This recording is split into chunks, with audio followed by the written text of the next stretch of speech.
আমরা তারেক রহমানের কাছে সেই বার্তা পাঠিয়েছিলাম, আমাদের সভাপতি নুরুল হক নূর, আমরা যে আপনারা বড় দল, আমাদের হয়তো সাংগঠনিক সক্ষমতা আপনাদের মতো এত বড় নয়, আপনাদের আছে, এই আন্দোলনকে কাজে লাগান। আমরা যারা নেতৃত্ব দিয়েছে ঢাকা বিশ্ববিদ্যালয়ে, আমাদেরই জুনিয়র, আমরা একসাথে 18 সালে আন্দোলন করেছি, ডাকসু নির্বাচন করেছি, তারা আমাদের সাথে একসাথে রাজনীতি করেছে। আমরা তাদেরকেও বলেছিলাম যে এই আন্দোলনকে জনগণের মুক্তির আন্দোলনে পরিণত করতে হবে।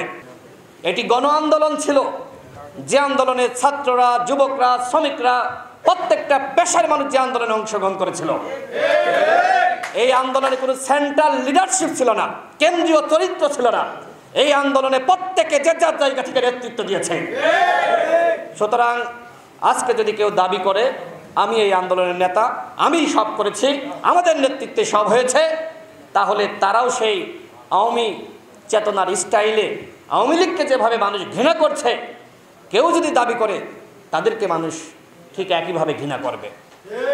প্রত্যেকটা সংগঠন, প্রত্যেকটা মানুষ, প্রত্যেকটা বিভিন্ন পর্যায়ে যারা দায়িত্ব ছিল, এমনকি সাংবাদিকরা, সবার এখানে কৃতিত্ব আছে। সবার সম্মিলিত প্রচেষ্টায় আমরা শেখ হাসিনা স্বৈরাচারের হাত থেকে আমরা রক্ষা পেয়েছি। আমার ভাইয়েরা শহীদ হয়েছে, দুঃখের সাথে বলতে হয় এখনো পর্যন্ত শহীদের তালিকা তৈরি করা হয়নি।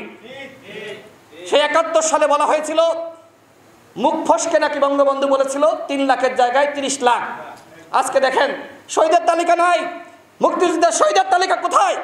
সেই শহীদ পরিবারকে কোটা দেওয়া হয়নি, তাদেরকে সুবিধা দেওয়া হয়নি, মর্যাদা দেওয়া হয়নি। কারণ কি? কারণ তালিকা ছিল না।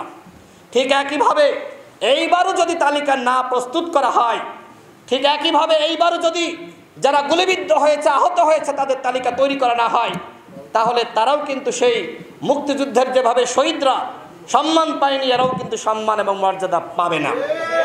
এরা কিন্তু কোটার জন্য কেউ রাস্তায় যায় নাই, এখনো বলছে না যে আমাদেরকে কোটা দিতে হবে, মর্যাদা দিতে হবে, আমাদেরকে আর্থিক সহায়তা করতে হবে, কেউ বলছে না। কিন্তু আমাদের দায়িত্ব তাদের চিকিৎসা করানো। আজকে দেখেন মুজাহিদ যেটি বললো যে আমাদেরকে যে বুলেট আমাদেরকে বিক্ষুব্ধ, আমাদেরকে যে বুলেট বিদ্ধ করেছিল, ওই বুলেটের জীবাণু ছিল। আমরা ঢাকা মেডিকেলে গিয়েছিলাম, সেখানে আমরা দেখলাম যে ছাত্রদের তুলনায় সেখানে সাধারণ মানুষ, শ্রমিকদের সংখ্যা বেশি। আজকে উন্নত চিকিৎসার জন্য একজনকে দেশের বাইরে পাঠানো হয়নি। ধুকে ধুকে মরছে ঢাকা মেডিকেলে, বিভিন্ন মেডিকেলে। আমাদের পক্ষ থেকে আমাদের সভাপতি সেনা প্রধানের সাথে কথা বলেছিল যে আপনারা উদ্যোগ নেন, একটি হাসপাতাল আপনারা ডেডিকেটেড করেন। তার আহ্বানে সাড়া দিয়ে আজকে সিএমএইচকে ডেডিকেটেড করা হয়েছে। আমরা আমাদের জায়গা থেকে চেষ্টা করে যাচ্ছে, কিন্তু আমরা তো সরকারে নাই, আমরা এখনো পর্যন্ত বিরোধী দলে, আমরা জনগণের জন্য সংগ্রাম করছি। আমরা দাবি জানাচ্ছি অনতিবিলম্বে শহীদের তালিকা প্রস্তুত করতে হবে। প্রত্যেক শহীদ পরিবারকে 1 কোটি টাকা ক্ষতিপূরণ দিতে হবে। কেন দেওয়া হচ্ছে না? রাষ্ট্রের তো টাকার অভাব নাই। যারা লুটপাট করছে, চুরি করছে, ডাকাতি করেছে, তাদেরকে ধরেন, ওই টাকাগুলো জনগণের টাকা, ওই টাকাগুলো উদ্ধার করেন। এগুলো না করতে পারলে আপনারা রাষ্ট্র পরিচালনা করতে পারবেন না। এবং একই সাথে যারা আহত হয়েছে তাদের সুচিকিৎসার ব্যবস্থা করতে হবে এবং তাদের পাশে দাঁড়াতে হবে। প্রত্যেক শহীদ এবং যারা গুলিবিদ্ধ হয়েছে, শহীদ পরিবারের একজনকে চাকরির ব্যবস্থা করতে হবে। যারা গুলিবিদ্ধ হয়েছে তাদেরকে সুচিকিৎসার ব্যবস্থা করতে হবে, আর্থিক ক্ষতিপূরণ দিতে হবে। এগুলো এখনো পর্যন্ত করা সম্ভবপর হয়নি। দুঃখজনক, প্রায় 1 মাস অতিবাহিত হলো, অনতিবিলম্বে এই কাজগুলো করতে হবে।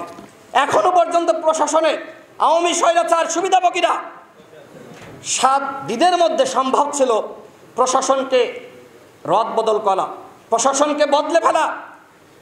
আজকে প্রায় 1 মাস অতিবাহিত হয়ে গেল। আওয়ামী প্রশাসন তো দেশ চালাবেন কিভাবে?